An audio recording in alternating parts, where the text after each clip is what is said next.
everyone. So I'm Samantha Mavunga, from Ashesi University. And I'm Emmy Cooper from Bard College, Annandale. Okay, yeah. So today we are going to actually talk about how to find helpful or some useful resources for your project. I know many of you might have civic engagement projects and many other projects that you have, and we're just presenting to you how best you can actually find the useful resources that can help you scale up your project and also help your project to flow. Okay, so before we start to present the resources that are available and the resources that are useful, that may be useful to your project, we'd like to first talk about the step-by-step important points or important things that you need to know before you start to ask for resources, which the first one, which is create your project proposal.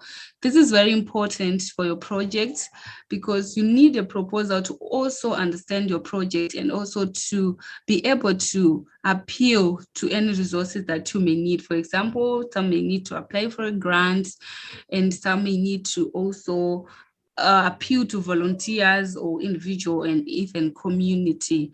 So after you create your proposal, it's good you recruit volunteers, people who are willing to help you, support you, and then you can present your proposal to an institution or to your community.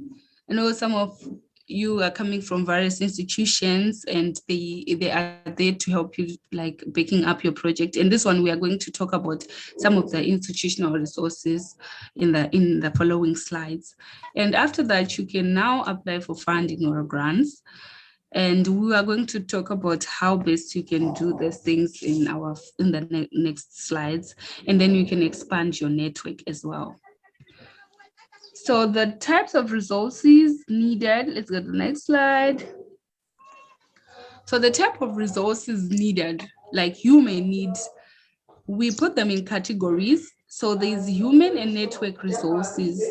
So this is very important. So when you're talking about resources, it's not all about you looking for material or looking for money, looking for financial for your project, but you also need people who can help you, also need a network of support. So we are going to talk about human and network resources, community and institutional resources, and then material and financial resources. So Amy is going to talk about human and network resources in our next slide. Thank you. You can go to, the next slide is good. Human and network resources. These are all about making connections with people around your project.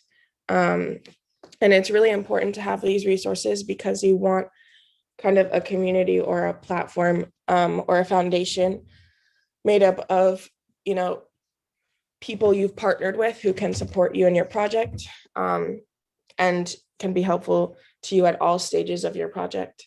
So these are just some useful tips to keep in mind when building out your network and seeking human resources.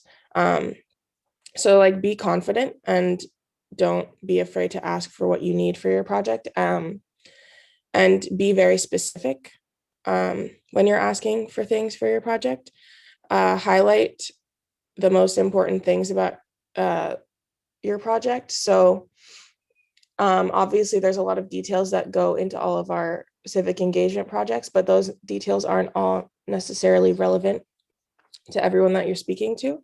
So you kind of use the information that you have about the person to figure out what about your project is in their interest. So you kind of do research ahead of time to figure out what their work is and how your project relates to their work. And then you highlight those details when you're, making this connection. You can go to the next slide, please. So building a network is essentially how you ensure access to project resources. So human and network resources are related to each other because they're both all about making connections with people, as I mentioned before. And the people that you should be making connections with are people that have access to resources like money, material resources, have access to knowledge or experience. So, for example, when I wanted to create a reentry in New York State, getting out of prison, I had to kind of connect with an older, wiser person who had more experience doing this work before I could really get my project going. So that like ties in the human resource. I needed a mentor type of person to help me, move forward with my project. So yeah, those are the kinds of people that you want to be making connections with, people with power, access to resources, and connections to other people so you can grow your network. And then I'll take you through a step-by-step of how to connect with people. And when I say connect with people, I mean create a partnership, because we all connect with people every day in our personal lives, but this is a very specific task to get someone on board with your project. So the first thing that you need to do is present your project to someone, and like that comes from your elevator pitch. So earlier we mentioned how you have to write out a proposal, and that's a very extensive process. There was actually a workshop led on it through OSUN, so I'm sure a lot of you were there, or you can access the recording for that session. But that proposal is not what you're going to be sharing with people who you're trying to network with, because that's just way too much information to be sharing and people don't want to read that much. So what you create is something called an elevator pitch. And so that's essentially a shortened version of your project proposal. So I'll share my example. The project I'm working on now is the reentry program for people getting out of prison in New York State. So I went to a conference where there was a networking session. It was at a conference called the United Justice Coalition Summit. And here I got people's contacts, and I reached out after the conference to schedule meetings with these people. So the elevator pitch that I created in preparation for those meetings, it was a shortened version of my proposal where I highlighted aspects of the project that were relevant to the work of the organization I was trying to partner with.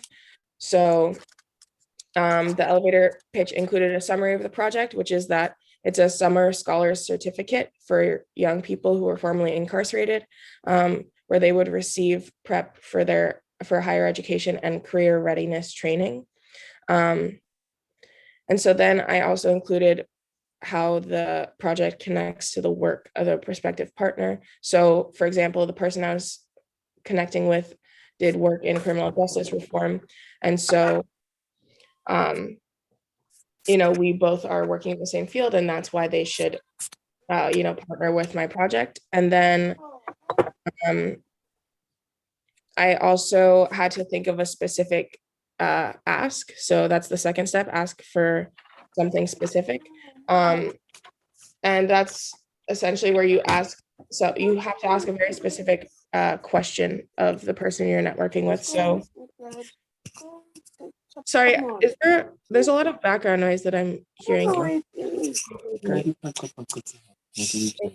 Yeah, can you guys mute yourself if you're not speaking? And Srijan, can you give me co-host rights, please? Because I made you host and now I don't have co-host rights, so I can mute if there are people who are not speaking, but their mics are on. Thanks. Thank you. Sorry about that. So asking for something specific, it's just exactly what it sounds like. So what I was asking for of these people was to be like a guest speaker at my summer program. So that's like a very specific ask that after you give the whole pitch, you kind of end it with like something, how they can contribute. Yeah, and that's it. You can go to the next slide, Zara, please. And then I just want to talk briefly about the difference between community versus resources and institutional resources. So when you're networking, these are the kind of resources that you're trying to access by growing your network. So when you're networking with community-based organizations, like you're trying to get community resources, obviously, and these are useful for gathering recognition for your project, getting the word out there, and growing the impact of your project. So community partners have they have access, they help you identify and access communities that are in need of support from your project. So these people are called beneficiaries, so people who will benefit from your project, and community resources can be really helpful in finding those people. So that will help you kind of grow your impact. And then institutional resources, they are really good at helping you find material and financial resources. So they can help you, apply for grants. They can give you resources of knowledge, like I was talking about earlier, how I had to find a faculty member at my school to help me with my project. So they can kind of provide that mentorship, and they can help you facilitate your project on a large scale. And so they have a lot of support around that. And then I just included some examples of institutions that you should look to find this support. Yeah, and then you can go to the next slide, please. So I just want to take about 4 minutes. So we'll come back in 4 minutes. And I just want everyone to think about their project and write down like 2 specific things that they could ask for when partnering with, a community organization or an institution. And so I want you to be as specific as possible in what you're asking for. And yeah, so you can just take a couple of minutes to do that. Let me know if you have any questions. And then if you would like to share when you get back, yeah, you're open to do that.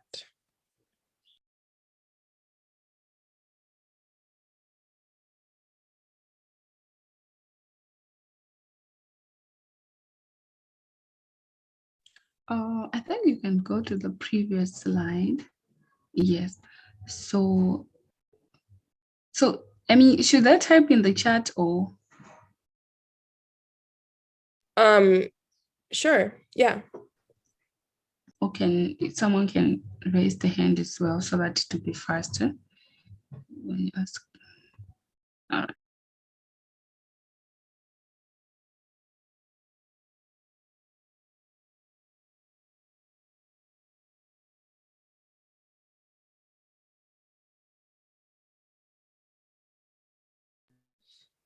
Jobna, is that a question?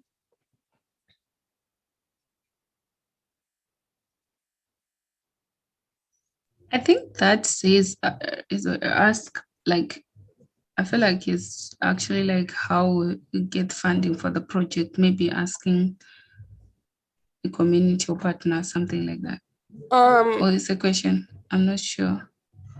So I think it's a question. How will someone get the funding for the project?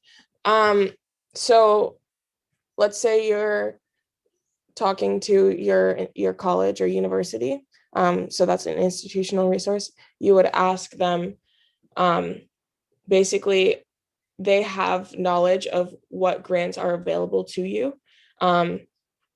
Same with OSUN, like people from OSUN know what grants you're eligible to apply for, so they can give you that information, give you access to the application and all of that, and kind of guide you through that process. So that's how an institution will help you get funding for your project. Also, when you're fundraising, networking and human connections are a part of that, because when you're asking people for money, you have to convince them like why your project is worth their investment. So that's why I want you to practice this exercise, because it's just important to know how to ask people for what you need. But I also don't want to take up too much time. So unless anyone has anything else they would like to share, I think we can move on. And Samantha will tell you about financial and material resources. Shukri, you can go ahead and unmute. Well, I think you said maybe some we write to asks maybe. Yeah. Then we share. So I was like, okay, to take you back, I had my project that I'm working on it. And even today in the morning, I was working on it. But, it seems like I need a funding. And I was already funded, but it was for equipment. And I'm already working now. But I'm really having some issues with funding again, because like the people that maybe okay, my project is a cultural diversity intervention project, so I'm interested in cultures. So sometimes people will ask you for motivation, you need for maybe it's far from you, so such things, how am I going to get help again, or like some kind of funding from the institution, or yeah. Okay, thank you. Thank you for sharing. But yeah, I think we should move on now so we don't take up too much time. Is there maybe there are some people who wants to share? Oh, sorry. Go ahead. If they are some people wants to share, okay, so that we won't let anyone. All right. So if there's no one, we can move to the next slide. So I'm going to talk about material and financial resources. So basically, when people hear about material financial resources, what came into mind is like the people just want to think of money. So there are various resources that can help your project. It's not all about money, and material financial resources is not about you getting the money to finance your project, but also there are a lot of number of things that you need to be creative around. So you have to be creative actually when you are trying to outsource resources, and based on the project you can be creative around it. So I can talk about the how I actually started my initiative. So my initiative is actually is there to provide mentorship to primary students in the community of Chitungwiza. So I started when in 2018 when I finished my high school. So I was just helping students that came with their homeworks and assignments. So that's brief about the project. And then later on, I decided to expand it so that, because many people were coming to me like with a lot of, now the burden was actually a lot, like I could receive numbers like 50. And then I just say, oh, now I need resources. So the first step, I actually needed volunteers, people who can help to start there, to actually help in teaching or mentoring students, primary students. So what I did is I looked into my project, like went through the first steps that I talked about in the second slide, and I created a proposal. Like it wasn't really a well-planned one, but I could actually know what I want to draw from it. So I talked to university students. I realized I need university students who are really willing to help students, because what was happening is in primary schools, teachers were on strike, and it was something else for students to scale up. And at the same time, the community is less privileged, and students need support in terms of various aspects. So I actually appealed to university students, and at first there was nothing that I could offer them, but I told them that I presented in a way like, imagine it's your sister, I want the sister to do this, and we need to build a strong foundation, and also and other steps that I actually shared with them, and they actually see the value. And most of them, they were really willing to actually engage in in the project. So I started with 5 volunteers, and then later on, they actually expand to 10 in 2019 before I started my university. So it was really good because I managed to appeal. That was actually something that was important, because volunteer labor, sometimes people need to be paid, but it all depends on how you are actually, how they're seeing value in whatever you are doing. I also needed materials like chalkboard and chalks to actually demonstrate what we were teaching, because you can't go to every single student because there were many. So like and detect, so you need a chalkboard. So what I did is, like, I just talked to one of the teachers in the community, and she actually volunteered to give us a chalkboard to use, which is some of the things that I would like people with various projects to. You can appeal to your community, like what Emma was talking about. You can appeal to various people, but you all need to actually know your project, and also see the value that it will bring to the both community, institution, or even to volunteers. And then so we haven't had any funding in 2018 to 2019. So what we did is, like, we heard events like we could go to a certain, so we managed to get like a building to meet. So we needed like food stuff, like some snacks, and then I did not have money, and also we didn't have any funding yet. So from that time, I actually appealed to parents, because the students, they are coming to various parents, and also some resources, if they were willing to actually give any food item that could help the students. And actually the project was running, and it was working like that, based on the appealing that we actually did. And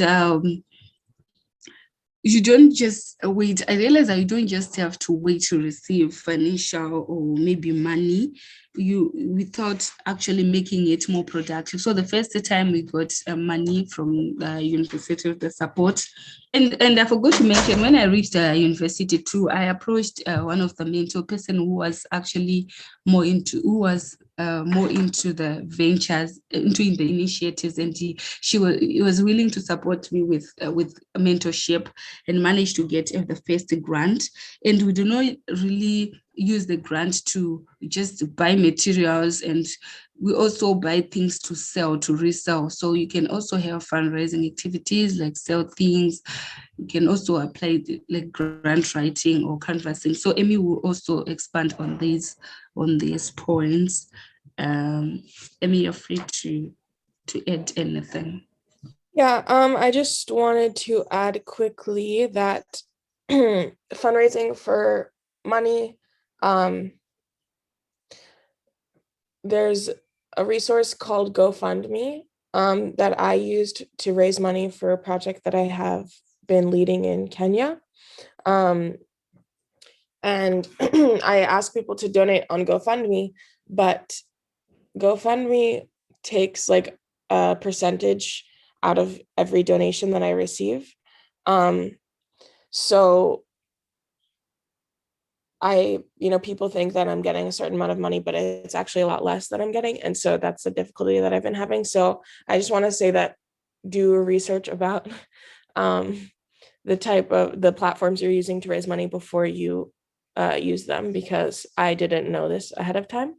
And then another thing about fundraising is people like to donate things for my project in Kenya, specifically like clothes and books and all those things. And I just want to say that those are also really useful, as well as people giving, anything else that they have access to. Like those are all as valuable as financial resources. And I will stop there because I don't want to take up too much time. All right, that's great. Thank you so much, Emmy. So you have to be on the outlook for some resources like grants as well, incentives offered by a local community, some of the foundations, and also donors or individuals who are actually willing to help. So, for example, I want to add something that I missed. So I actually also appealed to a certain foundation that were willing to partner with me and also provide library facilities with various books, like a studying place for students. So that was really helpful. Yeah. Next slide.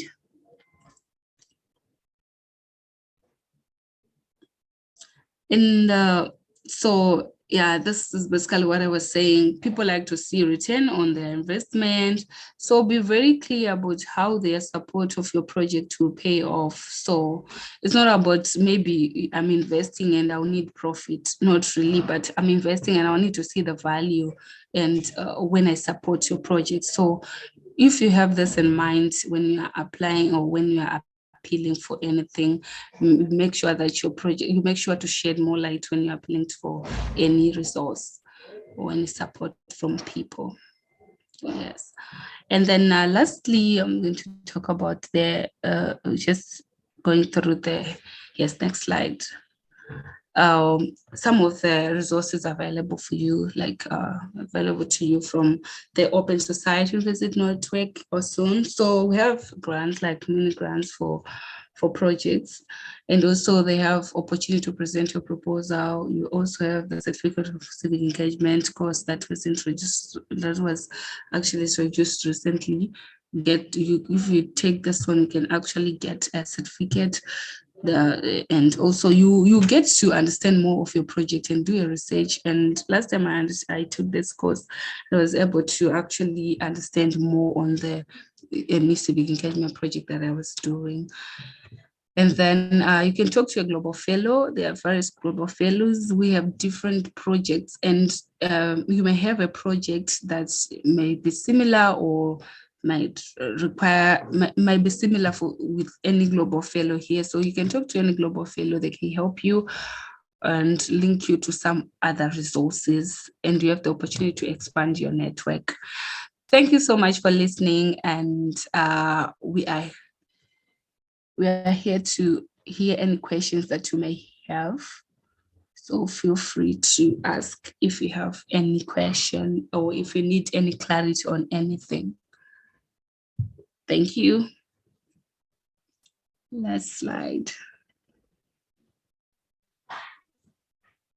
Okay, so it's time for questions. If you have any question, feel free. And also see some of the links that Zara is posting on the chat. You can go through them and check some of the resources that are there.